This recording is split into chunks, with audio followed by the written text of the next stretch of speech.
તરફથી અભિષેકભાઈ આપણી વચ્ચે ઉપસ્થિત છે અને આજે સ્વામીજીની થોડીક સ્મૃતિ આપણી વચ્ચે અભિષેકભાઈ મૂકશે. સ્વામી વિવેકાનંદને આપણે સૌ ઓળખીએ છીએ. 12 જાન્યુઆરીએ ઉજવાય છે, આપ સૌ જાણીએ છીએ. તો આવા જ અને ભારતના રાષ્ટ્રપ્રેમનું એક અદ્ભુત પ્રતીક સ્વામી વિવેકાનંદ ગણવામાં આવે છે અને ભારતના યુગ પુરુષ તરીકે પણ એમની નામના આપણી આગળ પહોંચેલી છે. ત્યારે વિભાગ તરફથી અભિષેકભાઈ આપણી વચ્ચે આવે છે. તાળીઓ અને હવે પછીનો દોર અભિષેકભાઈને સોંપશું અને જે કંઈ જરૂર હોય સર્વ ખૂબ ખૂબ આભાર. સૌથી પહેલા તો પરમિશન આપી કાર્યક્રમ કરવા માટે તેની માટે પણ આભાર અને શિક્ષકો અને કાર્યક્રમની શરૂઆત કરીએ. આપણી પાસે વરસાદ ગમે ત્યારે પડી શકે બરાબર. તમને બધાને એમ થતું કે આ ભાઈ હું કાર્યક્રમ કરવા માટે પણ વક્તવ્ય છે, સાંભળવાનું છે. જો કાન ખોલીને સાંભળશો તો તમારી જિંદગી બદલાશે. એ મારી ગેરંટી છે, વોરંટી ને ગેરંટી. કારણ કે હું પણ જ્યારે તમારી જેમ શાળામાં હતો ત્યારે મારી શાળામાં પણ સ્વામીજીનો કાર્યક્રમ થયો. અને હું છેલ્લે બેઠો હતો, ખૂબ વિદ્યાર્થી હતો. મને ખાલી એટલી ખબર પડી કે આજે ભાઈ બોલે છે વખત 9 વર્ષ પછી જ્યારે હું 8 વાર નાપાસ હતો, કેટલી વાર 8 વાર કોલેજમાં. ત્યારે મને યાદ આવ્યું ત્યારે રસ્તા બે રસ્તા હતા, કાં તો ભણવાનું થતું કાં હું ભણવાનું પૂરું કરતો. તો એ દિવસે મને યાદ આવ્યું મારી શાળામાં સ્વામીજીનો કાર્યક્રમ થતો. સ્વામીજીના પુસ્તકો છે, મારી જિંદગી બદલાઈ ગઈ. પછી તો મેં આખા ગુજરાતમાં ટોપે કર્યું.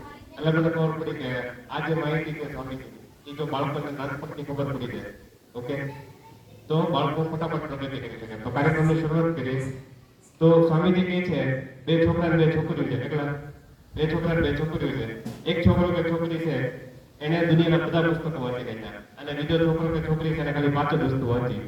તો સ્વામીજી શું કહે છે કોની પાસે વધારે બુદ્ધિ જ્ઞાન આવડત છે? એને ખાલી 5 વસ્તુ વાંચી છે અને પોતાના જીવનમાં ઉતારવાની કોશિશ કરી છે એની પાસે વધારે બુદ્ધિ જ્ઞાન ને આવડત છે. તો આપણે આજે કેટલી વસ્તુ શીખશું? 5. પહેલી વસ્તુ છે આત્મશ્રદ્ધા. શું છે? આત્મશ્રદ્ધા. શ્રદ્ધા એટલે શું થાય? કોઈ કહી શકે? શ્રદ્ધા દીકરીઓનું તો નામ ઘણી જગ્યાએ હોય. શ્રદ્ધા એટલે શું થાય? બોલો. આ ખૂબ સરસ. શ્રદ્ધા એટલે વિશ્વાસ અને આત્મશ્રદ્ધા એટલે પોતાની જાતનો વિશ્વાસ. તો સ્વામીજી કહે છે કે જૂના ધર્મોએ કહ્યું છે જેને પ્રભુમાં શ્રદ્ધા નથી નાસ્તિક છે. નવો ધર્મ શું કહે છે? જેને પોતાની જાતમાં શ્રદ્ધા નથી નાસ્તિક છે. સ્વામીજી કહે છે કે જીવનમાં સૌથી પહેલી જરૂરિયાત કેની છે? પોતાની જાતમાં વિશ્વાસની. આપણને આપણી જાત પર વિશ્વાસ નથી એટલે આપણે જિંદગીમાં પ્રગતિ કરી શકતા નથી. સ્વામીજીએ કીધું છે કે આત્મશ્રદ્ધા તે માણસને નરમાંથી સિંહ મર્દ બનાવી શકે છે. બરાબર. આપણી પાસે જે કઈ શક્તિ છે એ ક્યારે પ્રગટ થાય?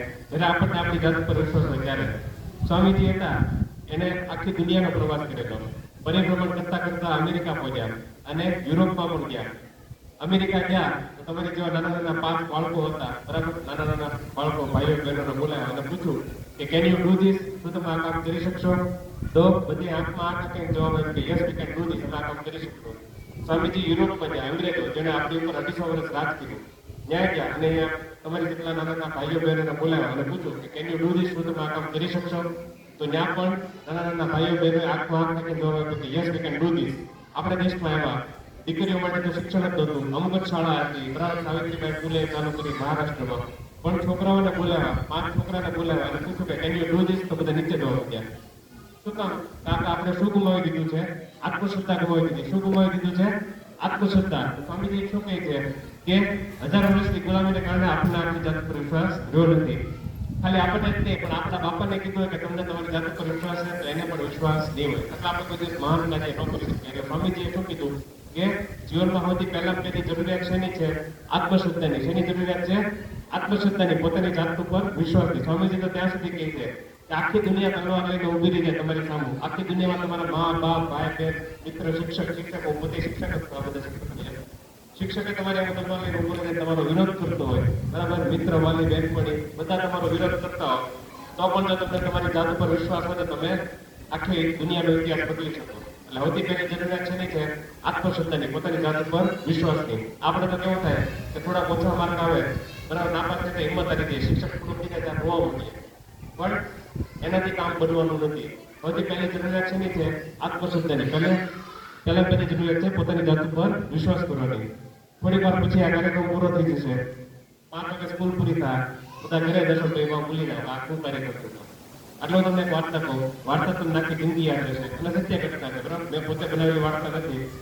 જે લોકો મોબાઈલ કે ઇન્ટરનેટ ઉપયોગ કરતા હોય એ જોઈ શકે કે ઇન્ટરનેટ ઉપર.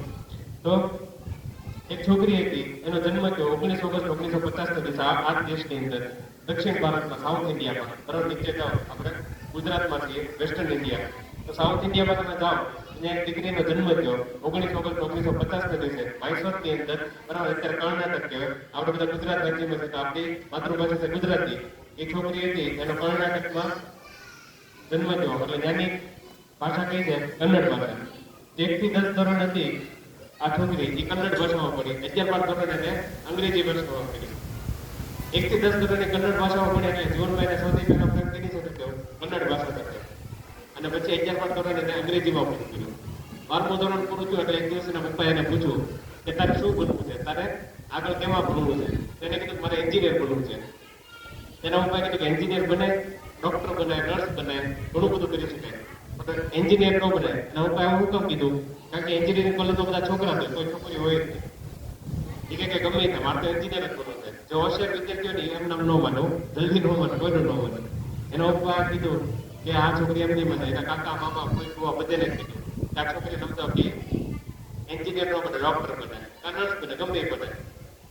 પણ બધે એને સમજાવવાની કોશિશ કરી, પણ એ છોકરી ન માની. પછી છેલ્લે એના પપ્પાએ કંટાળીને ફોર્મ ભર્યું અને પહેલા જ એને એડમિશન મળી ગયું. કારણ કે છોકરી એની પહેલેથી જ ભણવા મળશે, પહેલો જ નંબર આવે. પહેલો દિવસ હતો, તમારે કેમ આચાર્ય સાથે બેવું છે, બરાબર? એને તમારા મમ્મી પપ્પા મળવા આવતા હશે તો એની જેમ આજે છોકરીના પપ્પા હતા એ પણ આચાર્યને મળવા ગયા, ડીનને મળવા ગયા, કોલેજમાં ડીન હોય. અને કીધું કે મારી દીકરીનું ધ્યાન રાખજો, મારી એક ને એક દીકરી છે. પ્રિન્સિપલે કીધું કે અમે મારી રીતે જે કાંઈ પ્રયત્ન થાય બરાબર મદદ કરીશું, એક રૂમ આપી દઈશું. અને આચાર્ય એના પ્રિન્સિપલ હતા, એને એક રૂમ આપી દીધો. પહેલો દિવસ હતો કોલેજનો. એ છોકરી ગઈ તો રૂમ હજી કઈ સાફ નતો કર્યો. એ બેને જયારે બહાડો ખોલ્યો તો નકરી દોડ હતી. પટ્ટાવાળો હતો, હાવડી લઈને ડોલ લીધા. ભાઈ બેને ડોલ ને હાવડી લઈને બધું સાફ કર્યું. એ બે કરે વર્ગખંડનો બેલ વાગ્યો, બરાબર ઘંટો વાગ્યો અને એ બેન અંદર ગયા. તો બધા છોકરા ઠીકરી ઉડાડવા, મજાક કરવા માંડ્યા. એ છોકરી તું કોણ છો નવી નવી, હાલ નીકળાયથી ભણવા વાળી અંદર. કોઈ કાગળનો ડૂચો માર્યો, કોઈ ગાળો દીધી. જેવી છોકરી બેસો ને તેવું પાટલી ઉપર પાણી ઢોળી દીધું. આવું 1 થી 2 થી 3 થી 4 થી. એ છોકરી એક પણ શબ્દ ન બોલે. 1 થી 2 થી 3 થી 4 થી 1 મહિના 2 મહિના આવા 12 મહિના પસાર થયા. 1 વર્ષ પસાર થયું. 1 વર્ષ પછી પરિણામ આવ્યું.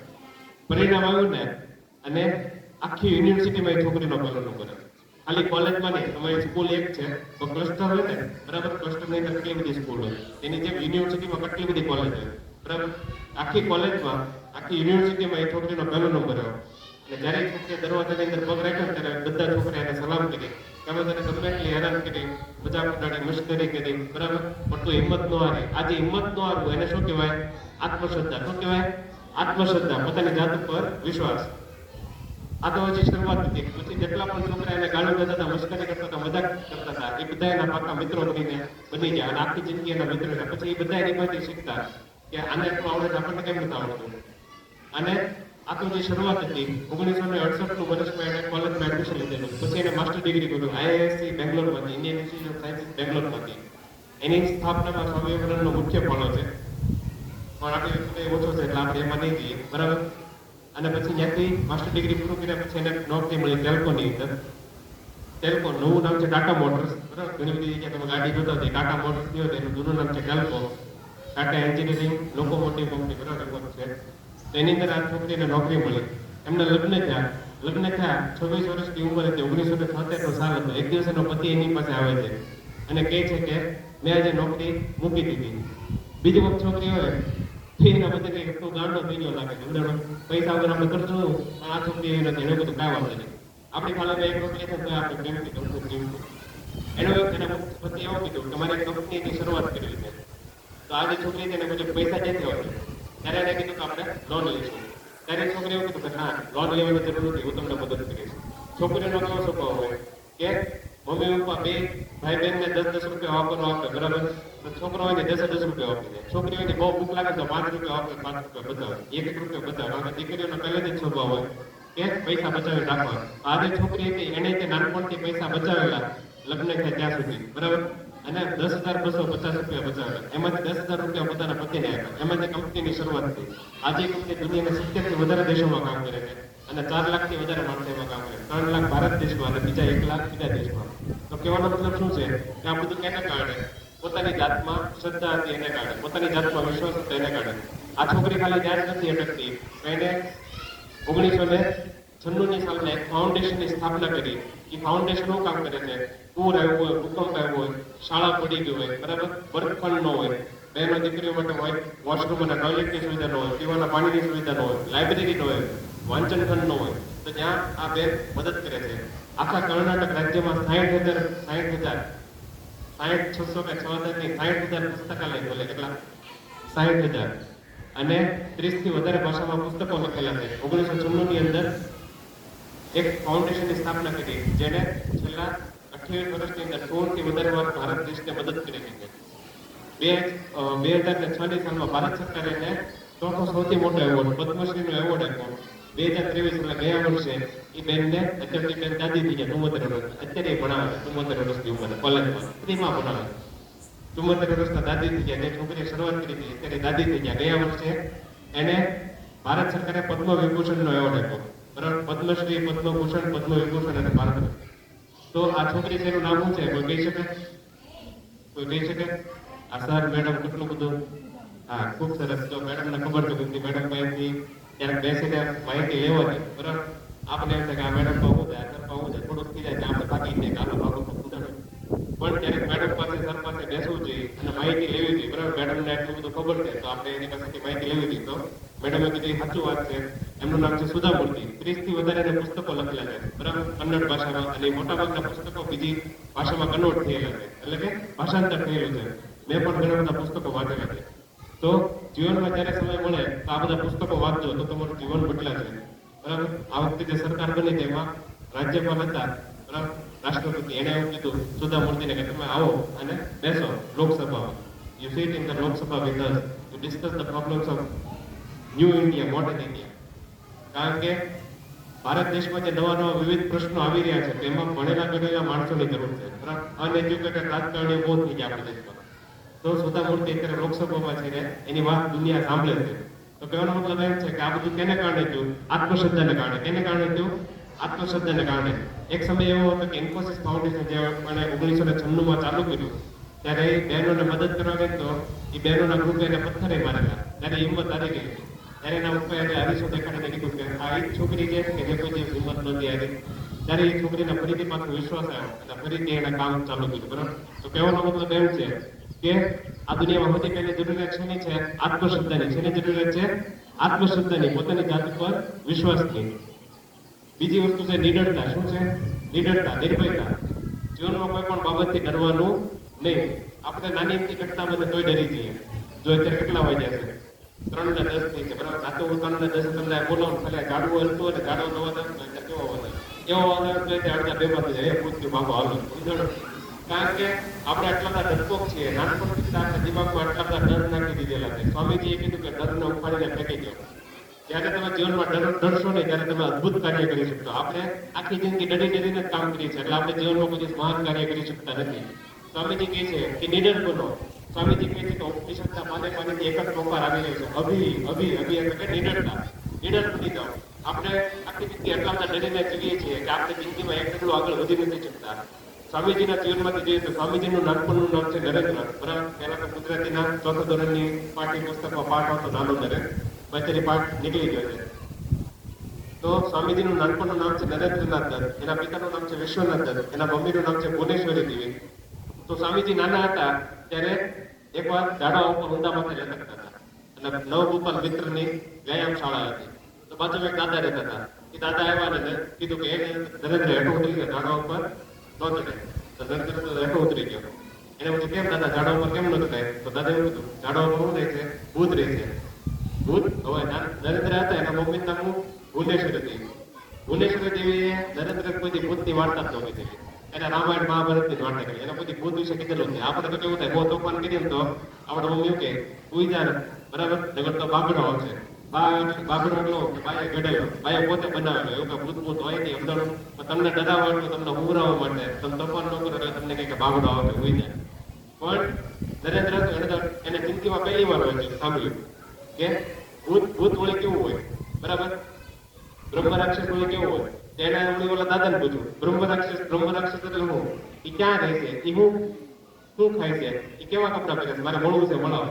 ઓલા દાદા તો ખાલી એમના બેને ડરાવા, દાદા પોતે કરી ગયા બાપો અને લઈ જાગી ગયું.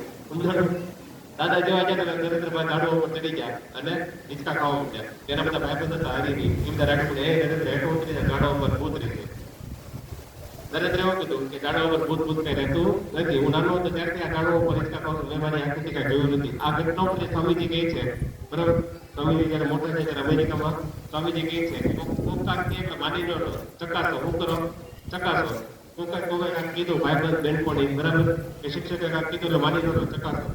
મોટા ભાગનું આપણે જે જ્ઞાન છે એ આપણે ભૂલી જઈએ છીએ. તમે 1 ધોરણથી 8 ધોરણ સુધી કેટલા બધા વિષયો ભણી ગયા, કેટલા બધા શિક્ષકો તમને ભણાવ્યું હોય, તો મોટા ભાગનું આપણે ભૂલી જઈએ. શું કામ? કારણ કે આપણે જે માહિતી છે એ ચકાસતા નથી. તમે જે પરીક્ષા આપો છો, બરાબર? તમે હમણાં પરીક્ષા આપી કે નહીં? તમે બધા 5, 6, 7 ની પરીક્ષા આપી કે 6, 7, 8 ધોરણમાં આવ્યા, તમે બધા પરીક્ષા આપી. કેની પરીક્ષા આપી? માહિતીની પરીક્ષા આપી. કેની પરીક્ષા આપી? માહિતી. તમે પુસ્તક વાંચો, તમને જેટલું યાદ રહે તમે પરીક્ષામાં લખી દે. તો એ કઈ પરીક્ષા થઈ? માહિતીની પરીક્ષા થઈ. તમારા જ્ઞાનની પરીક્ષા નથી. તો જ્ઞાન મેળવો તો કઈ રીતે મેળવી શકાય? તો સ્વામીજી કહે છે કે જ્ઞાન મેળવો તો માહિતીની ચકાસણી કરવી પડે. મોટા ભાગે તમે માહિતીની ચકાસણી કરો ને એટલે તમને લાંબા સમય સુધી યાદ રહેતું નથી. અત્યારે તમે બધા 6, 7, 8 માં ભણો છો, તમે બધા 10, 15 વર્ષ પછી મોટા થશો, કેટલા બધાના લગ્ન પણ થઈ ગયા છે. તમે બધા રોડ ઉપર ભેગા પડો અને પછી એકબીજા પૂછે કે તું શાળાએ ગયો તો? પછી તમે બહુ વાત કરો ને આપણને ઓલા સર કે મેડમ ભણાવતા, હવે એ બહુ ભણાવતા યાદ ન હોય. પણ જો તમને પ્રોજેક્ટ આપેલો હોય એ તમને યાદ રહે. કારણ કે પ્રોજેક્ટ આપેલું તમે જાતે કરેલો, તમે કઈ ગોખવાની કોશિશ ન કરેલી. તો સ્વામીજી શું કહે છે કે માહિતી છે એ માણસને ભૂલાઈ જાય છે, પણ જ્ઞાન માણસને ભૂલાતું નથી. પણ જ્ઞાન મેળવવું કેવી રીતે? તો માહિતીની જ્યારે ચકાસણી કરો ત્યારે તમને જ્ઞાન મળે છે, બરાબર? સ્વામીજી કહે છે કે 8મા ધોરણની વિજ્ઞાનની ચોપડીમાં જો હાઇડ્રોક્લોરિક એસિડ લખેલું હોય HCl, એ માની નહીં લેવાનું. વિજ્ઞાનની પ્રયોગશાળામાં જવાનું, રકાબીનો ટુકડો લેવાનો, બરાબર? અને ટેસ્ટ ટ્યુબ લેવાની, પ્રોપર લેવાનું, એનાથી હાઇડ્રોક્લોરિક એસિડ લેવાનું, દિવસ સુધી આગ લગાડવાની, જોવાનું એમાંથી કેવી આગ નીકળે છે. કલર ની આગ નીકળે છે, ભૂરા કલરની, સફેદ કલરનો પ્રકાશ નીકળે છે, જે કાંઈ પ્રકાશ નીકળે, ઠંડી નીકળે, ગરમી નીકળે, બરાબર? તો તમને ખબર પડશે. શિક્ષકે ખાલી બોર્ડ પર લખી દીધું અને તમે ચોપડીમાં પેનથી લખી નાખ્યું તો એનાથી કાંઈ તમને લાંબા સમય સુધી યાદ રહેશે નહીં. તમારી વિજ્ઞાનની પાઠ્યપુસ્તકમાં લખેલું હોય કે ગ્લુકોઝ 3,6-Hexanosis એટલે માની નહીં લેવાનું, બરાબર? ચકાસો તો તમને આખી જિંદગી યાદ રહેશે. નકર તો માહિતીની જે તમે ચકાસણી નહીં કરો એ તમને ભૂલાઈ જશે. પછી તમારે પરીક્ષામાં કહ્યું છે ઓલો દાખલો દેખાડતો નહીં, ઓલા ચોરી કરવાનો, આપની આદત આવી છે, આપણે ચોરી કરી, બરાબર? એમાં કાંઈ દી વળે નહીં. એટલે ચોરી કર્યા વગર તો આગળ વધવું હોય તો માહિતીની ચકાસણી કરવી પડે, તો તમને લાંબા સમય સુધી યાદ રહેશે. નકર તો જે માહિતી છે તમને ભૂલાઈ જશે. અને માહિતીની ચકાસણી તમે ક્યારે કરી શકો? જો તમે લીડર હો ત્યારે. બરાબર? મોટા ભાગના માણસો ડરપોક હોય છે. જે આખા ગામમાં ફાંકા મારતા હોય ને એને એક લાફો મારો તો એકલો હોય છે, રોહો અંતર એના હાથમાંથી ગંગા સરસ નીકળવા હોય અંતર. શું કામ? કારણ કે પેલા ડરપોક હતો. મોટા ભાગે ડરપોક માણસો ફાંકા મારતો હોય, શક્તિશાળી મારતો. બરાબર? નરેન્દ્ર મોદી આખા ગામમાં કહે છે હું નરેન્દ્ર મોદી, અમરાવતી ક્યાંય સાંભળ્યું? શક્તિશાળી માણસો આખા ગામમાં ફાંકા ન મારતો છે. એટલે સ્વામીજી એવું કીધું કે પેલા શક્તિશાળી બનો, શક્તિશાળી માણસો લીડર બની શકે, બરાબર? એટલે લીડર બનો. સ્વામીજી હતા ફરતા, જયારે પરિવાર સાધુ હતા, ફરતા કાશ્મીરમાં ગયા. કાશ્મીરમાં ગયા ત્યારે સામેથી વાઘ આવતો હતો અને સ્વામીજીને ભૂખ લાગેલી, વાઘની ભૂખ લાગેલી. સ્વામીજીએ ભગવાનને પ્રાર્થના કરી કે હે ભગવાન, વાઘની ભૂખ લાગેલી છે, મને ભૂખ લાગેલી. સ્વામીજીએ કેટલા બધા દિવસ સુધી ખાધું નહોતું, એને કઈ જમવા નહોતું મળ્યું, ભિક્ષા નહોતી મળી, પાણી નહોતું પીધું. તો સ્વામીજી કાઢવાનો ટેકો તો ત્યાં બેસી ગયા અને સ્વામીજીએ ભગવાનને કીધું કે હે ભગવાન, વાઘની ભૂખ લાગેલી છે, મને ભૂખ લાગેલી છે, તો વાઘ બધા ખાઈ દેતો. તો સ્વામીજી ત્યાં બેસી ગયા. થોડીક વારમાં વાઘ આવ્યા તો સ્વામીજીને સૂંઘીને વહી ગયો. આ ઘટના પરથી ખબર પડી કે સ્વામીજી જીવનનો કોઈ ભ્રષ્ટા છે.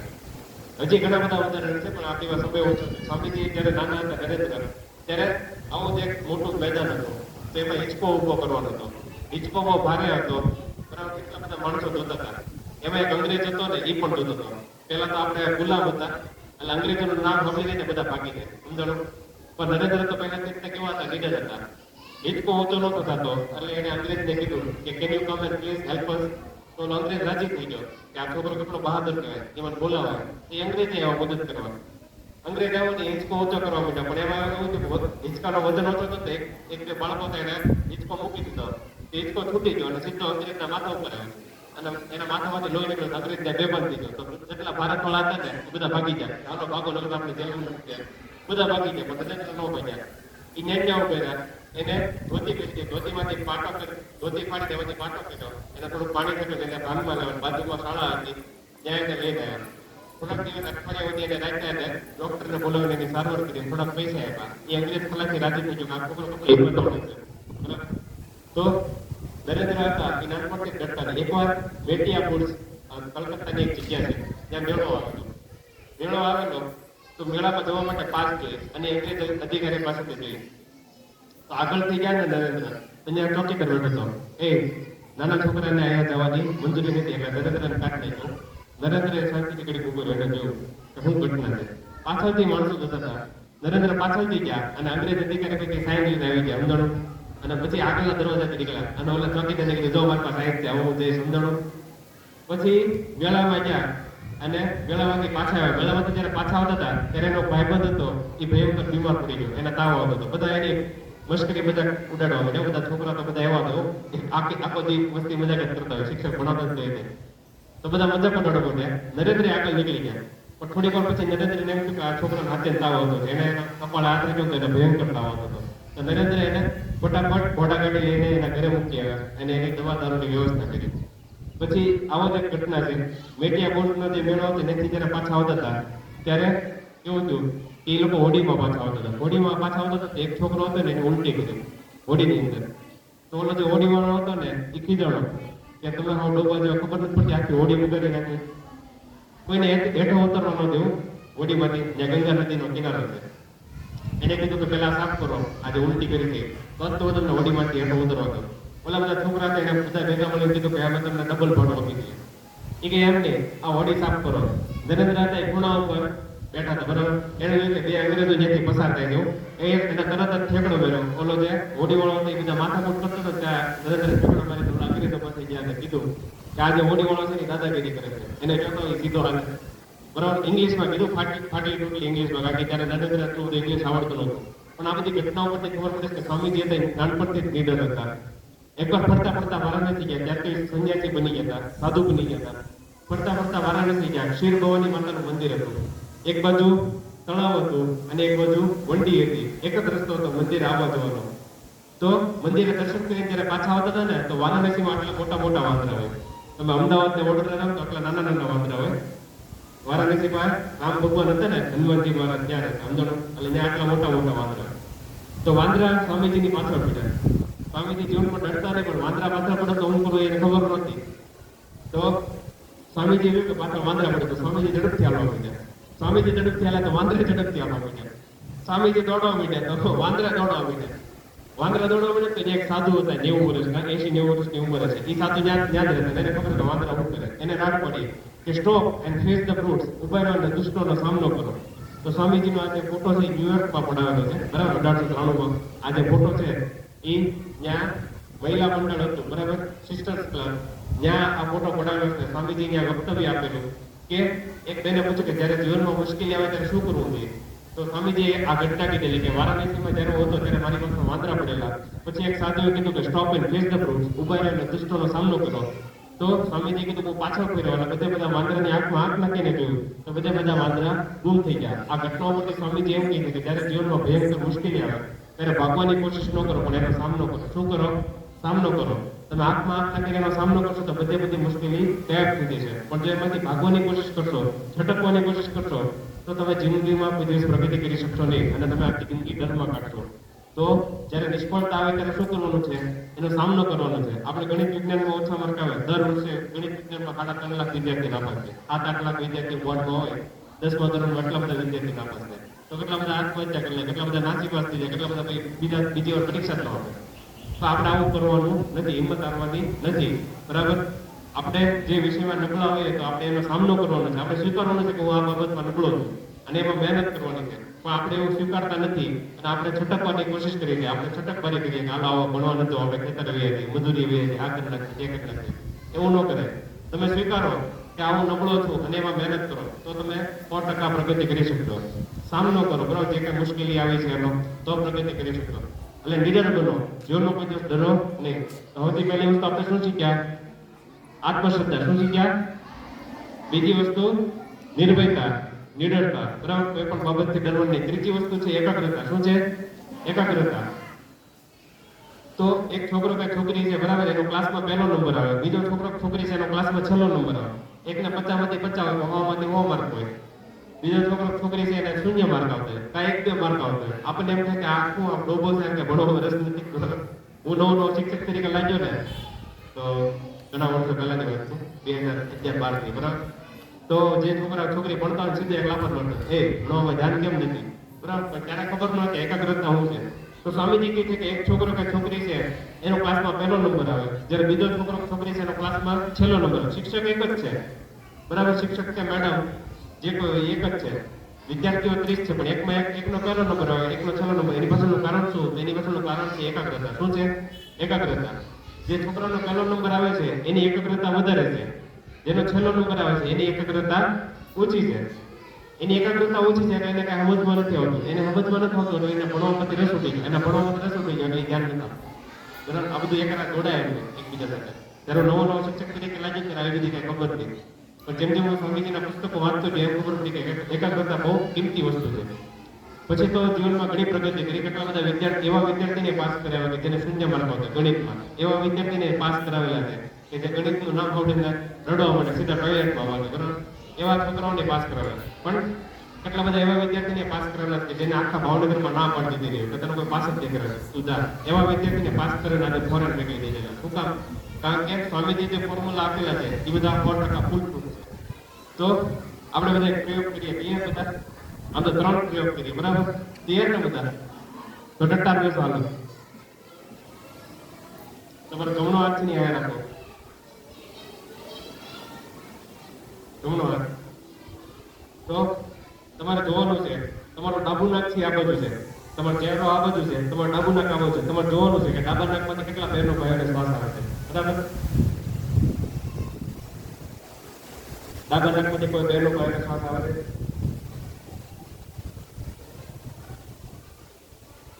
આમ હાથ રાખવાનો છે, આમ નથી રાખો, આમ હાથ રાખો. 1-2 સેકન્ડમાં ખબર પડે.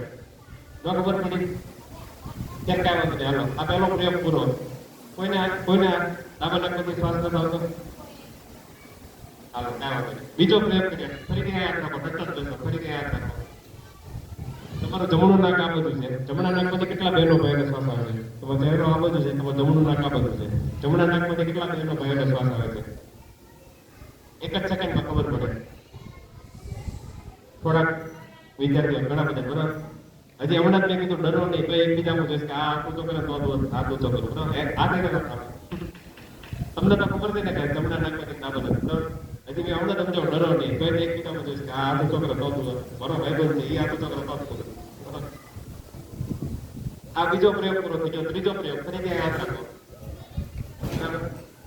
હવે તમારે જોવાનું છે કે બે નાકમાંથી, બંને નાકમાંથી કેટલા બહેનો ભાઈઓને શ્વાસ આવે છે, બંને નાકમાંથી, બરાબર. તો ઘણા બધાને ખાલી આંખ રાખો તરત ખબર પડે. ખૂબ સરસ. જો પહેલો પ્રયોગ આપણે કર્યો ડાબા નાકમાંથી, બરાબર. તો ડાબા નાકમાંથી શ્વાસ ક્યારે આવે? જ્યારે તમારું શરીર થાકી ગયું હોય, કા તમને ભયંકર ભૂખ લાગી હોય, બરાબર. હવે તમે બધા થોડી વાર કલાક સુધી બેઠેલા છે કે તમને ભૂખ તો લાગી નથી અને તમે કોઈ થાકી નથી ગયા, હજી શક્તિશાળી છો. એટલે સ્વામીજી એમ કહે છે કે જ્યારે ડાબા નાકમાંથી શ્વાસ આવતો હોય, બરાબર, ત્યારે તમારું શરીર થાકી ગયું છે, તમારા શરીરને આરામની જરૂર છે. આજે રાતે જ્યારે હોવા જાવ ત્યારે તમે હાથ રાખજો, તમારા ડાબા નાકમાંથી શ્વાસ આવતો હોય છે. શું કામ? કારણ કે તમારું શરીર થાકી ગયું છે, તમારે આરામ કરવાની જરૂર છે.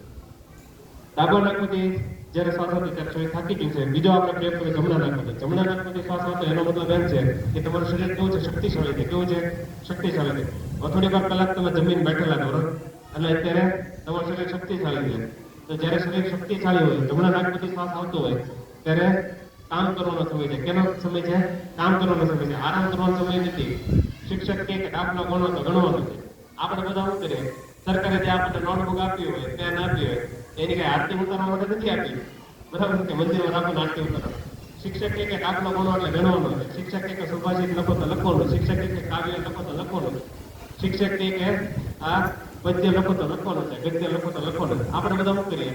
આપણે બધા પેન થી લીટોડા કરતા હોય, બીજો કઈ એનો સાચો ઉપયોગ કરતા નથી. શિક્ષક અહીંથી તમને ઘરકામ લખવા આપે કે એ છોકરા કે છોકરી દુકાને એટલું કરીને આવજે. આપણે બધા શું કરીએ? આપણે સીધા કરી દઈને સીધા થેલાનો ઘા કરીએ પાકિસ્તાનમાં અંદરનું એ ખૂણામાં પીડ્યો હોય થેલો, અને પછી આપણે રમવા વયા જઈએ, સાયકલ અકલો વયા જઈએ, ફરવા વયા જઈએ. પછી બીજા દિવસે 11 વાગે શાળા હોય, 10:30 આપણે થેલો ગોતો, આપણે ક્યાં નાખીએ તો અંદરનો. તો એ સાહેબ પૂછે કે બેનને પૂછે કે ઘરકામ કર્યું તું? ના. તો શિક્ષક થોડી તમારી આરતી ઉતારે કે ઓહો કેટલું મહાન કામ કરેલું છે. શિક્ષક તમને કીધા છે ને લાફો મારે ને તો કામ નથી કરેલું. આપણે એક દાખલો પણ નથી કરતા. આપણે એટલા બધા આળસુ છીએ, અને પછી આપણે એવા ફાંકા મારીએ કે આપણે પહેલો નંબર આવતો ક્યાંથી આવે? આપણે પાસ થઈ જાય. ચમત્કાર જોવા દુનિયામાં કાંઈ નથી. દૂધની થેલીમાંથી દૂધ જ નીકળે, ગટરનું પાણી ન નીકળે. આપણે આ કાંઈ નાખેલું હોય તો કાંઈ બહાર નીકળે. નકર તો આપણે પરીક્ષા એમ જ કેવું પડે કે દેખાડતો અંદર ત્વરિત કરી પડે. એટલે જ્યારે કામ કરવાનો સમય છે, ડાબા નાકમાંથી પણ જમણા નાકમાંથી શ્વાસ આવતો હોય, બરાબર, જ્યારે તમારું શરીર શક્તિશાળી છે ત્યારે કામ કરવાનું છે. બેસીને પાડો જોયેલો છે? પાડો શું કરે? પાણી પડ્યું હોય ને આગે ના, જિંદગીમાં આખી કાંઈ કામ ન કરે, એ બીમારી ન પડે પણ કાંઈ કામ ન પડે.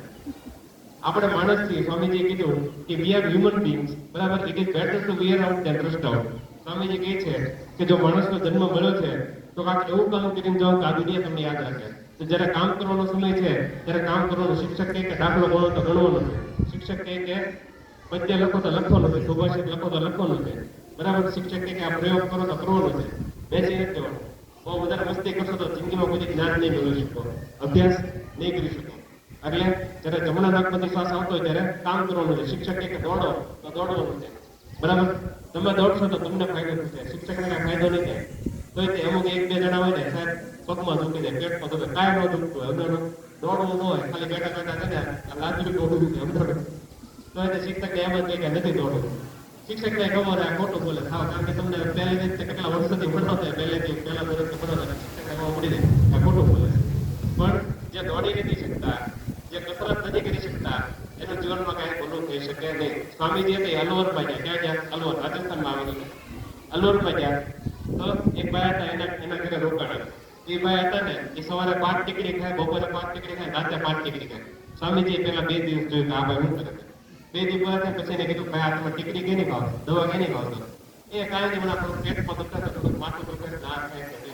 એ કે તમને કાંઈ નથી થતું ભાઈ, ટીકડી બધી ઘા કરી દો, સવાર બપોર હાથ થોડુંક હાલવા જાઓ અને કસરત કરો. તમારે કસરત કરવા જરૂર છે. તમે કસરત કરશો તો શરીર શક્તિશાળી બનશે. શરીર શક્તિશાળી કે નથી બને? કસરત કરવાથી બને કે લાડવા પેટા ખાવાથી બને કે ગાંઠિયા ખાવાથી બને? બોલો. કસરત કરશો તો બનશે. શિક્ષક કે દોડો, પીટીનો પીરિયડ હોય, શિક્ષક કે દોડો એટલે દોડો. આ 3 છોકરા હતા, ખુરશી લઈને આવ્યા. અંદરનું સરે કીધું કે ખુરશી લઈને આવો. એ 3 ફટાફટ ત્યાં ફટાફટ આવ્યા. અંદર આમ 1 સેકન્ડમાં ગુમ થઈને ફટાફટ આવ્યા. હું કામ? કારણ કે અત્યારે તમારું શરીર કેવું છે? શક્તિશાળી છે. અંદર અત્યારે તમને કહું કે સામે ઓલી દિવાલ છે ને અડીને આવવાનું છે, તો હજી હું કહું ને એ તો અડધા અડી દિવાલને આવી જાય. હું કામ? કારણ કે અત્યારે તમારું શરીર કેવું છે? શક્તિશાળી છે. 80 વર્ષના ડોહા થઈ ગયા હોય, બરાબર, તમે લાકડીના ટેકે હાલતા હોય, 4 જણા તમે ટીના તોડી કરીને લઈ જતા હોય, ત્યારે કાંઈ નવું કામ ન થાય. જે કાંઈ કરવાનું છે અત્યારે કરવાનું છે. તમારું શરીર અત્યારે શક્તિશાળી છે. જે કાંઈ કરશો અત્યારે જ કરીએ કાંઈ, પછી કાંઈ થતું નથી. એટલે સ્વામીજીએ કીધું કે આ જ સમય છે કે તમારા દિમાગમાં સૌથી શક્તિશાળી વિચારોને નાખો અને કામ શરૂ કરો. આળસ ન કરો. આળસ કરશો તો તમે જીવનમાં પ્રગતિ કરી શકશો નહીં. એટલે નીડર બનો. એકાગ્રતા. આપણી એકાગ્રતામાં હતા કે જ્યારે જમણા નાકમાંથી શ્વાસ આવતો ત્યારે કામ કરવાનું છે. અને છેલ્લો પ્રયોગ, આપણે ત્રીજો પ્રયોગ કર્યો કે 2 નાકમાંથી શ્વાસ આવતો હોય તેનો મતલબ શું છે? તો 2 નાકમાંથી શ્વાસ આવતો એનો મતલબ એમ છે કે અત્યારે હું જે બોલું છું એની ઉપર તમારું ધ્યાન છે. જે લોકો બહેનો ભાઈઓને બંને નાકમાંથી શ્વાસ આવે છે, જેના બંને નાકમાંથી શ્વાસ નથી આવતો એનો મતલબ એમ છે કે એ લોકો બેઠા તો આવે છે, એને કાંઈ વિચાર કે આ ભાઈ બહુ બોલ કરે તો જાય તો સારું છે, અંદરનું કંટાળો આવે તો અંદર એને એવું થતું હોય અંદર. આ પછી એના ભાઈબંધને કહેતા જો હું કાલે તો આમ કરી જ નાખીશ. પછી બીજા દિવસે પ્રાર્થના સભા હોય ને એનો ભાઈબંધ પૂછે તો કાલે એમ કરતો ને કે આમ કરી નાખીશ. કઈ કઈ છે કે હવે કાલની વાત. તો સ્વામી જેવું કે એવા બધા માણસો એના મન કેવા છે? મોદલા છે. મોદલો જોયો છે? જોયો ને? મોદલા પગ પડે તો થાય બગડે ને, બરાબર. લાખો મારા શું થાય? બગડે ને. લાખો મારો હાથ બગડે ને. પણ દિવાલ છે ને લાખો મારો શું થાય? વાગે ને દિવાલ કેવી છે? મજબૂત છે. તો જે લોકો નકરી વાતો કરતા હોય એના મન કેવો પોદળા જેવા, એ લોકો કઈ જોરમાં કરી ન શકે.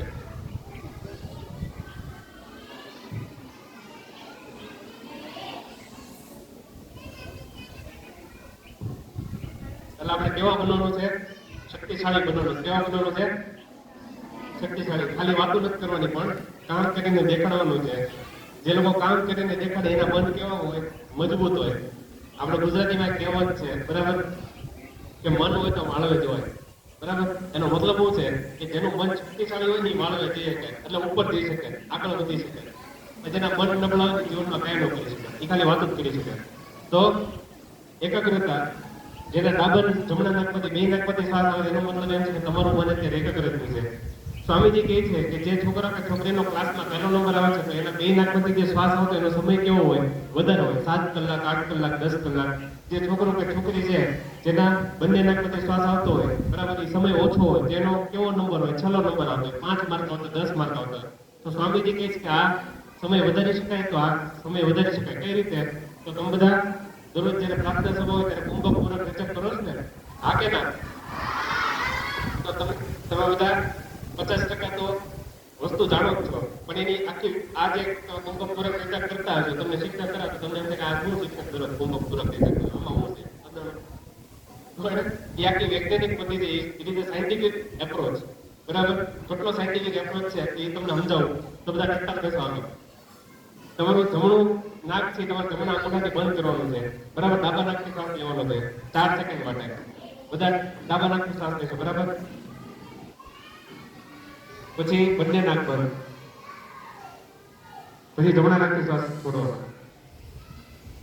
પછી જમણા નાકથી શ્વાસ લેવાનો, પછી બંને નાક બંધ, પછી ડાબા નાકથી શ્વાસ છોડવાનો. આ એક માળા પૂરી થાય. કેટલી? એક માળા પૂરી કરતા 24 સેકન્ડ લાગે. કેટલી? 24. આવી 4 માળા કરવાની. કેટલી? 4 માળા કરતા 24 × 96, 1 મિનિટ ને 36 સેકન્ડ થાય. એક સ્વામીજીનો ઓનેરી નિયમ છે, golden rule of 3 minute 36 second. જો તમે દરરોજ ખાલી તમારા જીવનને 3 મિનિટ ને 36 સેકન્ડ આપી શકો ને તો દુનિયામાં તમને કોઈ ન રોકી શકે. તમે બધા ટીવી જોયેલું? હા કે ના? ટીવીમાં ક્રિકેટ જોયેલું? ક્રિકેટ તો બધાને ગમતું હતું, બરાબર. છોકરીઓ જોતી, છોકરી સિરિયલો જોતી, બરાબર. ઘણી વાર છોકરીઓ તો ક્રિકેટ રહે છે. મિતાલી રાજ અને આપણા ભારત દેશની કેટલી બધી મહિલાઓ ક્રિકેટમાં છે. તો ક્રિકેટ જોતો હોય, ટીવી જોતો ત્યારે વચ્ચે જાહેરાત આવે, જાહેરાત આવે ને, એમાં ઘણી વાર વચ્ચે જાહેરાત આવે, ખબર કે मैंने अपने बेटे के लिए बूस्ट खरीदा, मैंने अपने बेटे के लिए हॉर्लिक्स खरीदा और मेरा बेटा 2 लाख है, सच्ची माँ की पसंद बॉर्नविटा, सच्ची माँ की पसंद बूस्ट. એવું જોયેલું? એ જાહેરાત આવે ને કે ન આવે? તો એવા ડબલા ખાઈને મરી જાવ તો પહેલો નંબર ન આવે, કારણ કે એવા ડબલા કરોડો રૂપિયા કમાવા માટે છે. તમારો પહેલો નંબર એની માટે નથી. પણ આજે સ્વામીજીએ કીધું કે નાડી શુદ્ધિ કરશો. અત્યારે તમે 1 માળા કરીને એવી 4 માળા કરવાની. કેટલી? 4 માળા. તો એ કોકને પછી એમ થાય કે હું રાતોરાત પહેલો નંબર લેવાનું, 200-500 વાર કરવાનું, એમ નહીં, ખાલી 4 જ વાર કરવાનું છે, બરાબર. વધારે વાર નથી કરવાનું, ખાલી 4 જ વાર. શું 4 વાર કરવાનું છે? કારણ કે તમે જે જગ્યાએ બેઠેલા છો, બરાબર, એ તમારી બેઠક છે સ્થિર થાય એની માટે 4 વાર નાડી શુદ્ધિ કર્યા પછી શું કરવાનું? પહેલા તો તમને એવો પ્રશ્ન થવો જોઈએ, તમે બધા વિદ્યાર્થી છો, કોઈ પ્રશ્ન પૂછો છે તો હું જ કહી દઉં કે નાડી શુદ્ધિ હું કામ કરવાની? એમ બધા કુંભક પૂરક રેચક કરીએ છીએ, હું કામ કરવાનું? એની પાછળ સ્વામીજી તમને જવાબ આપે છે કે તમે બધા જ્યારે સવારે શાળા ચાલુ થઈ 11 વાગે અને હમણાં 5 વાગે શાળા છૂટશે ત્યાં તમે બધા ઘરે જશો કે નહીં? હા કે ના? તમે બધા ઘરે જશો ત્યારે રોડ ઉપર કેટલી બધી જગ્યાએ વાહનો હાલતા હોય, બરાબર. વાહનો હાલતા એટલે ધૂળ ઉડાડે. એ ધૂળ ક્યાં જાય? તમારા નાકમાં જાય. ક્યાં જાય? નાકમાં જાય. નાકમાંથી ક્યાં જાય? કરોડરજ્જુમાં જાય.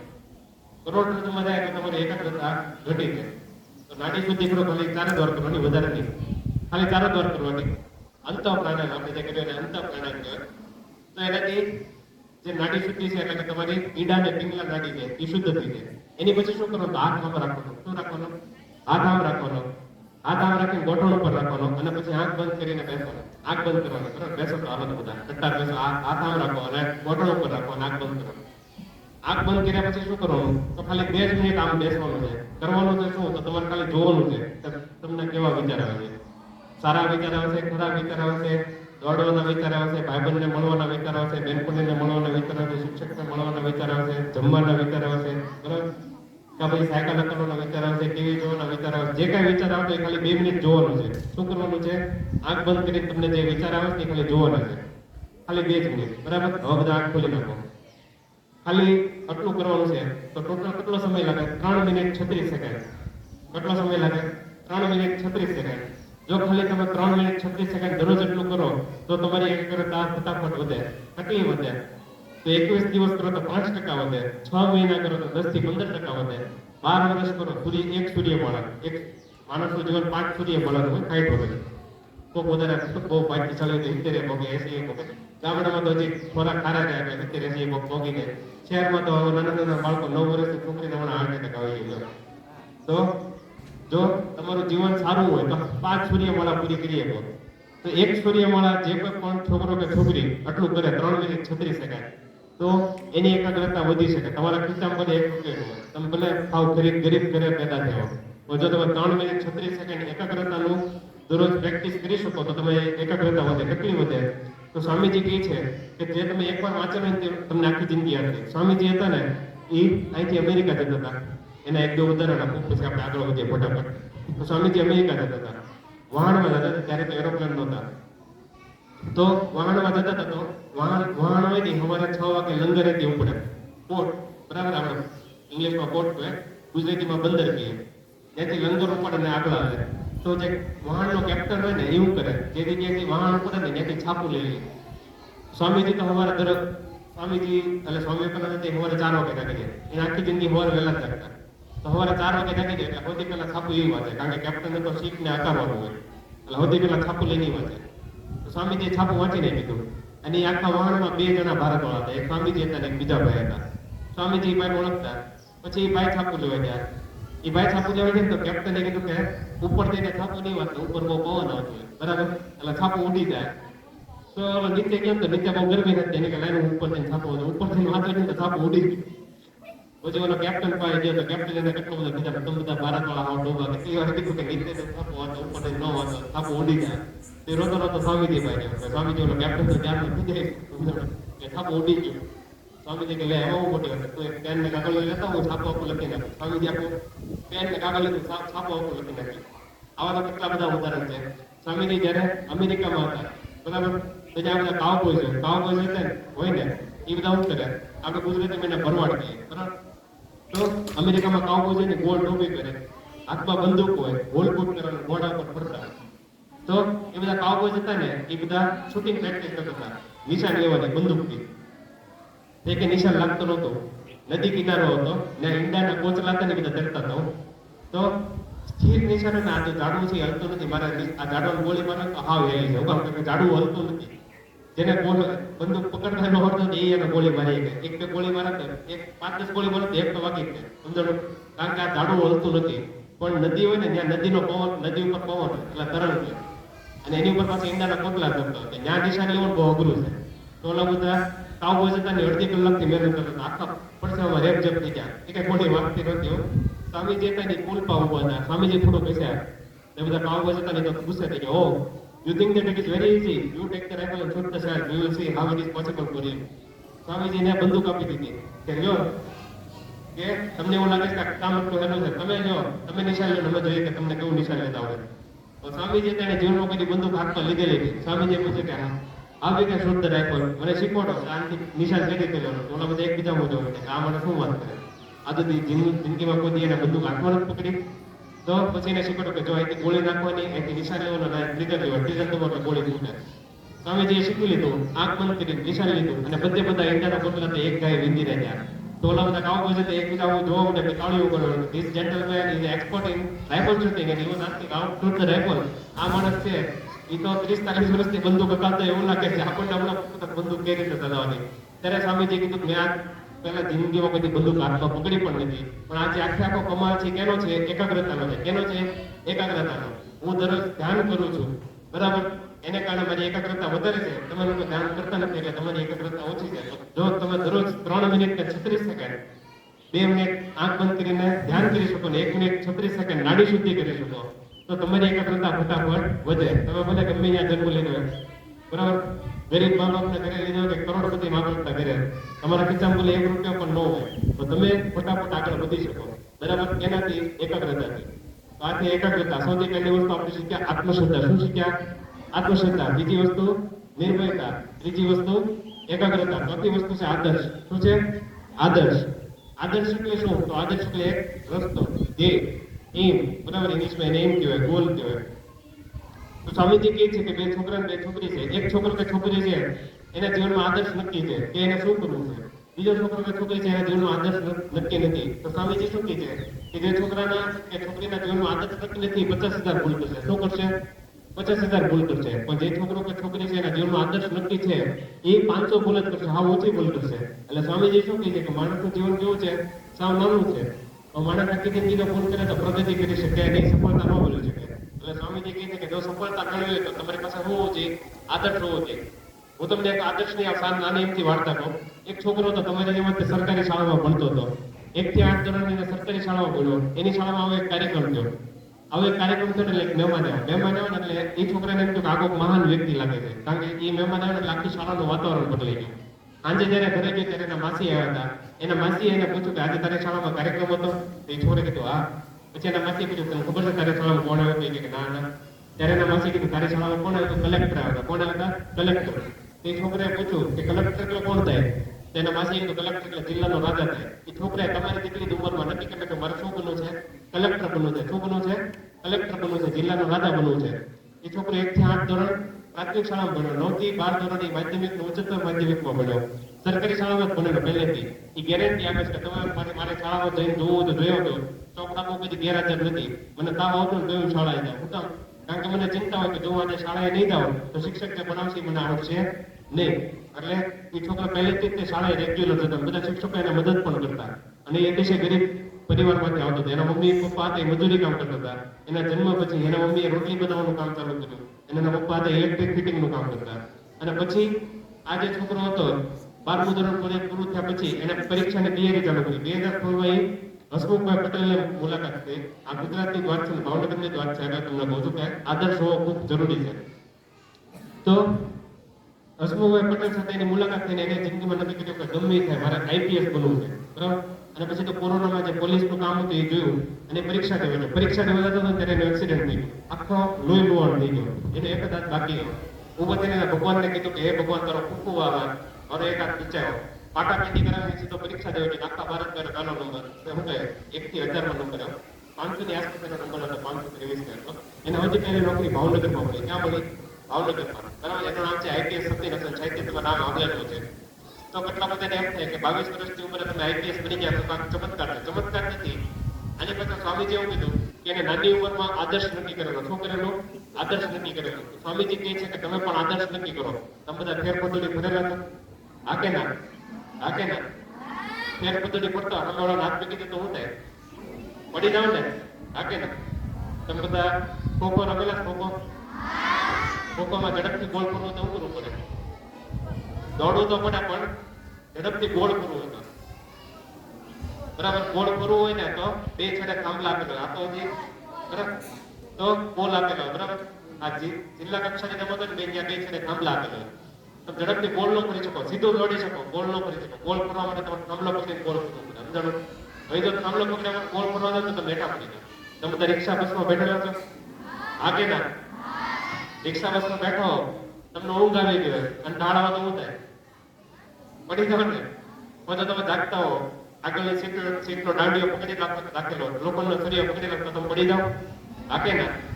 ન પડો ને? શું કામ? કારણ કે તમે કાંઈક પકડી રાખેલું છે. તો સ્વામીજી કહે છે કે આદર્શને પકડી રાખવાનો. તમારા જીવનમાં જેટલી મુશ્કેલી આવશે તો તમે આદર્શને બરાબર પકડી રાખેલો છે તો તમે બધી મુશ્કેલીઓને પાર કરી જશો. હું તમને એવું કહું કે હાલો આપણે જઈએ તો તમે બધા એમ તો પૂછો કે ક્યાં જઈએ? હા કે ના? કે ન પૂછો? હું તમને કહું કે હાલો જવાનું છે પણ તમે એમ તો પૂછો કે ક્યાં જવાનું છે કે નહીં? કે હાલ પૂછવાનું છે કે હાલો બોલો જવાબ તો આપો કે બધા ભૂલી ગયા કે જાગો છો? હું તમને બધાને એમ કહું કે આપણે ફરવા જવાનું છે હાલો જઈએ તો તમે એમ તો પૂછો કે ક્યાં જઈએ? તમને શાળામાંથી પ્રવાસ લઈ જતા હો બરાબર. આ સરકાર બરાબર હવા વધારે છે, વાતાવરણ એવું છે તો તમે બધા એમ તો પૂછો ને કે ક્યાં જવાનું છે? હા કે ના? તો તમે આટલા માટે પૂછો કે તમને ખબર પડે કે ક્યાં જવાનું છે. 5 વાગે શાળા છૂટશે એટલે તમે સીધા ક્યાં જશો? તમારે ઘરે જશો ને? તમે ઘરે હુકમ જશો કારણ કે તમને ઘરનો રસ્તો ખબર છે. તો સ્વામીજી કહે છે કે જેના જીવનમાં આદર્શ નક્કી છે એના જીવનમાં રસ્તો કયો લેવાનો છે એ ખબર છે. મોટાભાગના માણસોને રસ્તો કયા રસ્તે ચાલવાનો છે ખબર જ નથી. એટલે મોટાભાગના માણસો ધ્યેય સુધી પહોંચી શકતા નથી. એટલે આપણા જીવનમાં આદર્શ હોવો ખૂબ જરૂરી છે. એટલે પહેલી વસ્તુ આપણે શીખ્યા આત્મશ્રદ્ધા. શું શીખ્યા? બીજી વસ્તુ નિર્ભયતા, નિડરતા. ત્રીજી વસ્તુ એકાગ્રતા. ચોથી વસ્તુ આદર્શ. અને છેલ્લી વસ્તુ છે ચારિત્ર ઘડતર. 5 મિનિટમાં કાર્યક્રમ પૂરો થાય છે, બરાબર? બે તો બધા છૂટા. તો છેલ્લી વસ્તુ છે ચારિત્ર ઘડતર. સ્વામીજી કહે છે કે પૈસા, નામ, યશ, કીર્તિ આ બધું કઈ ફાયદો ન થાય. માત્ર ચારિત્રથી જ તે લાભ થાય. માત્ર ચારિત્ર મુશ્કેલીની વજ્ર જેવી દિવાલોને તોડીને સમય લાગે છે. આ સ્વામીજીના પોતાના શબ્દો છે. સ્વામીજી કહે છે કે આખી દુનિયા તમારો વિરોધ કરતી હોય, આત્મશ્રદ્ધા પણ છે, પણ તમારા ચારિત્ર નો તો કઈ કામનું નથી. તો જો તમે ચારિત્રમાં રહો તો આખી દુનિયાનો તમે સામનો કરી શકો. બરાબર? ચારિત્ર હોય તો કિંમતી વસ્તુ છે. આપણે ચારિત્ર ઘડતર ઉપર કોઈ ભાર આપતા નથી. તો તમને એમ થાય કે ચારિત્ર ઘડતર કરશું શબ્દ તો બહુ અઘરો છે. અત્યારનો અઘરો છે એટલે 5મો મુદ્દો છે, હવે 6મો મુદ્દો છે. ચારિત્ર ઘડતર એટલે કે જીવનમાં કોઈ દિવસ ખોટું કામ નહીં કરવાનું. આપણે ઘડીકમાં ખોટું કામ કરી નાખીએ. બરાબર? નાના હોઈએ ને ત્યારે કે હું તે આ બધા શિક્ષકોની જેમ શિક્ષક હું આજે જોતો કે પહેલા ધોરણવાળા છોકરા ખોટું બોલતા, પહેલા ધોરણવાળા, બીજા ધોરણવાળા, 7મા 8મા તો ખોટું બોલતા તો દરરોજ તો પહેલા બીજા ધોરણવાળા ખોટું બોલતા. આ બધું શીખી જાય છે મોબાઈલમાંથી, ટીવીમાંથી. દરરોજ કાપી એના પપ્પા કાંઈક ખોટું કરતા તો કારણ કે મોટા ભાગના બાળકો શીખી જાય છે ખોટું. એના મા બાપને ખોટું કરતા તો બરાબર? એટલે કેટલી બધી વાર વિદ્યાર્થી આવે મને મૂર્ખ બનાવતા તો હું તો આટલા બધા વર્ષોથી શિક્ષણ એટલે મને ખબર છે કે આ ખોટું બોલે, પણ હું બી જવા દો. કારણ કે હું કામ જવા દો? કારણ કે એનું ચરિત્ર ઘડતર થયું નથી. એને ખબર જ નથી કે હું કરવાનું છે, હું નથી કરવાનું. તો ચરિત્ર ઘડતર સૌથી કિંમતી વસ્તુ છે. તો ચરિત્ર ઘડતર થાય કઈ રીતે? તો સ્વામીજી હા સરળ રસ્તો દે છે કે ચરિત્ર ઘડતર કરવું તો તમારે બીજાને મદદ કરવી પડે. શું કરવું પડે?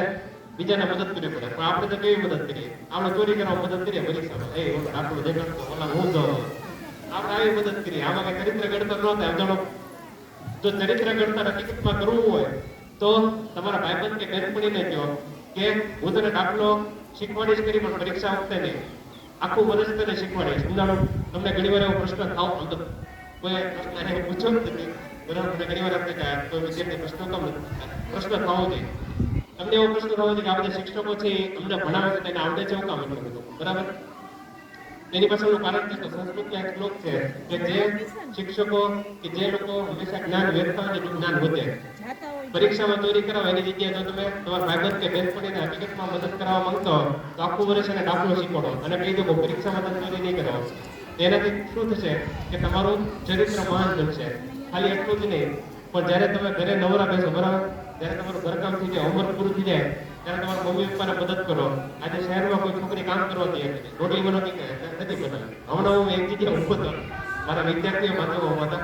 એક છોકરી આવી છે ગાડી ઘા કરી દાવું છે, એના મમ્મીને ગાડી પાર્ક કરાવેલો ચાવીને બહાર કરી એના મમ્મી રોવા જેવા થઈ ગયા. એટલે ગામ શહેરમાં તો છોકરીઓને અલગ અલગ રીતે ખરાબ છે, છોકરીઓ કોઈને કામ નથી કરવું. પણ મોટાભાગના જે લોકો કામ નથી કરવું, મેં તમને કીધું એ લોકો માનસિક રીતે બીમાર થઈ જાય છે અને છેલ્લે જે માનસિક રીતે બીમાર થઈ જાય એનું શરીર નકામું થઈ જાય. પણ મેં તમને કીધું કે જો ચરિત્ર ઘડતર કરવું તો બીજાને મદદ કરવી પડશે. જ્યારે સમય મળે, ઘરકામ પૂરું થઈ જાય, જ્યારે તમે શાળામાંથી કામ આપેલું એ પૂરું થાય તો તમારા મમ્મી પપ્પાને મદદ કરો. બરાબર? ખેતરે જઈને કામ કરવું પડે, કલાક તો કરો, આળસ ન કરો. તમારા મમ્મી પપ્પાને મદદ કરો, પાણી ભરવા મદદ કરવી તો કરો, રોટલી બનાવવા મદદ કરવી પડે તો કરો. એનાથી કાંઈ તમારું ચરિત્ર ખરાબ નહીં થાય, એનાથી તમારું ચરિત્ર મહાન બનશે. આવડી કાઢવાની કંઈ તો કરો. હું આજે શિક્ષક છું, બરાબર, કંઈ તો હું બધું કામ જાતે જ કરું છું. આ સુધી 14 વર્ષથી હું ભણાવું છું. 30,000થી વધારે વિદ્યાર્થીઓ ભણાવેલા છે. કેટલા બધાને ફોરેનમાં પણ મારો રેકોર્ડ છે 14 વર્ષનો. મેં આજ સુધી કોઈ વિદ્યાર્થીને કીધું નથી કે આ ચોપડી ઉપર લીધા. બધું કામ મેં જાતે જ કરું છું. એટલા માટે વિદ્યાર્થી આવે તો એને ખબર કે આ સાહેબને આવું કાંઈ ન કરે. કારણ કે એને ખબર છે કે આ શિક્ષક છે બહુ મહાન છે. એ લોકો બોલતા કાંઈ ન હોય પણ એ બધા જોતા હોય. શિક્ષકો જે છે એનું ચરિત્ર છે એ વિદ્યાર્થીઓ માપતા હોય. અમારા એક સાહેબ હતા, યાદ છે, એમને બહુ મસ્ત કહેતા કે શિક્ષક પાસે ખાલી 2 દાંત હોય તો વિદ્યાર્થી પાસે 30 વિદ્યાર્થી તો 60 હાથ હોય, 40 વિદ્યાર્થી 80 હાથ હોય. એટલે શિક્ષકે બહુ જબરદસ્ત રીતે જો જીવન જીવવું હોય તો શિક્ષકે બહુ ધ્યાન રાખવાનું. એટલા માટે જો તમારે ચરિત્ર ઘડતર કરવું હોય તો મદદ કરો. પરીક્ષામાં ચોરી કરાવવા નહીં, પણ તમારા ભાઈબંધ કે બેનપણીને કે હું આખું વર્ષ દાખલો શીખવાડીશ. 11 થી 5માં તો આ શિક્ષકો હોય પણ જ્યારે શાળા છૂટી જાય એની પછી મદદ કરો. એનાથી તમારું ચરિત્ર ઘડતર થશે. અહીંયા આપણું કાર્યક્રમ પૂરું થાય છે. જય હિન્દ, જય ભારત.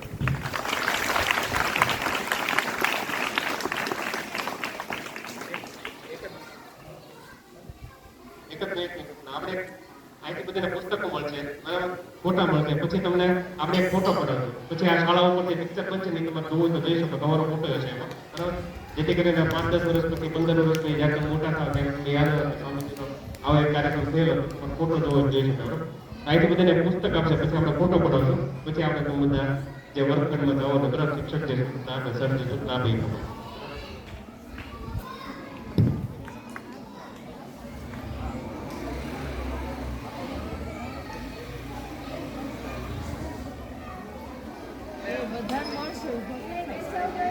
બેઠા જ નો બધાને વેચશે આપશે ચિંતા કરો માં દરેકે એક બુક લેવાની છે બરોબર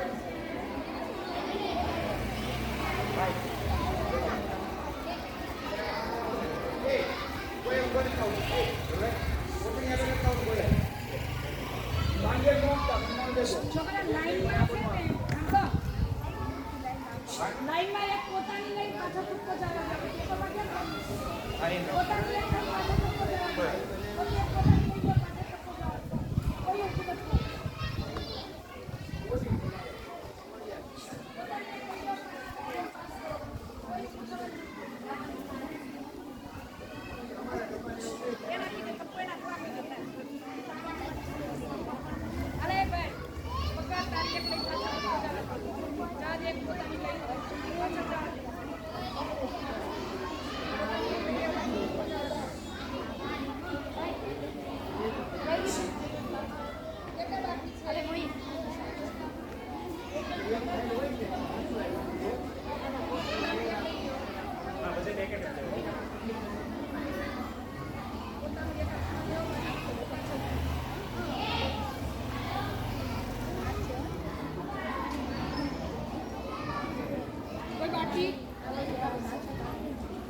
એક છોકરા પાછળ નિલેશ લઈ તો નિલેશ પાછળ એની પાસે ઘડી રાખે અહીંયા થપ્પો આવે ને ચલો કેટલા બાકી આવતારું એક લઈ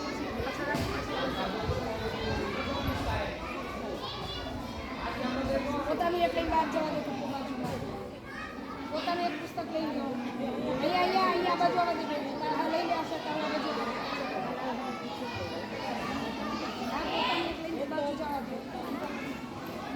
તારું લીધું છે હા પોતાનું પુસ્તક લઈ ગયો કોઈ જવા દો ચલો હવે કોઈ બાકી નથી ને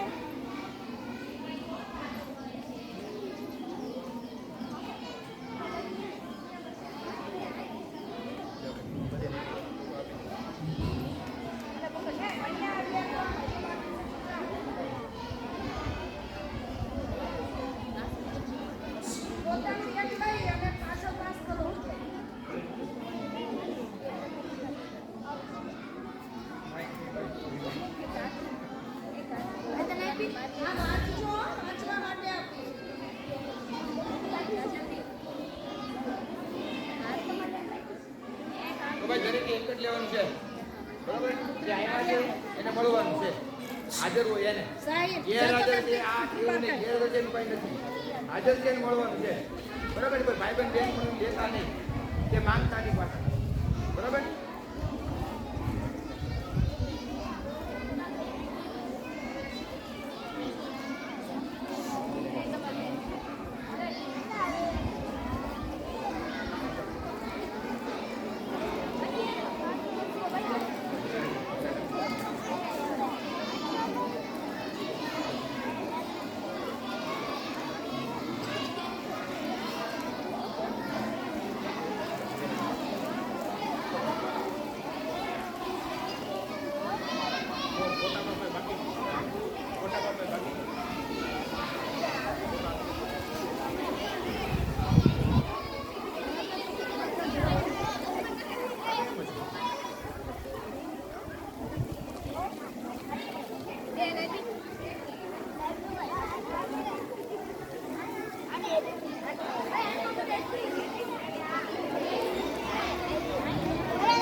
સર ચાલો જો આપણે આપણી શાળામાં રામકૃષ્ણ મિશન ભાવનગર સ્વામી વિવેકાનંદની જે સંસ્થા છે એમાંથી ભાઈ અંકુશભાઈ ઉભો થઈ જા. અંકુશ ઉભો થઈ જા. તો રામકૃષ્ણ મિશન ભાવનગરમાંથી આવેલા જે અભિષેકભાઈ છે એને સરસ મજાની સ્વામી વિવેકાનંદજીની વાતો કરી અને આપણને સરસ જિંદગીમાં કેવા ગોલ રખાય અને એની વાતો કરીશું તો આપણે બધા યાદ રાખશું. આ પુસ્તક છે એનું નિયમિત આપણે વાંચન કરશું, બરાબર, અને આપણે સારા વ્યક્તિ બનવાનો પ્રયત્ન કરશું. તો આપણે આ તકે અભિષેકભાઈનો આપણે ખૂબ ખૂબ શાળા વતી આભાર માનીએ છીએ. અસ્તુ.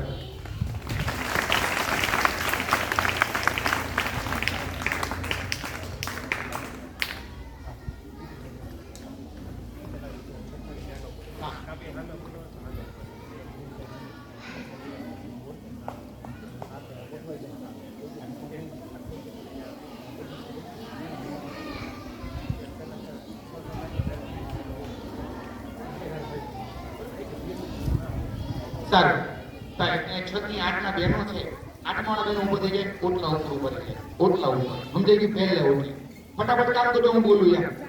હાલો, હા, ફટાફટ ઉપર ઉભા રહી જાઓ. હવે એ જે 8 માં હોય તેનો ઊંચી ઊંચી હોય પાછળ રહે, થોડી બુદ્ધિ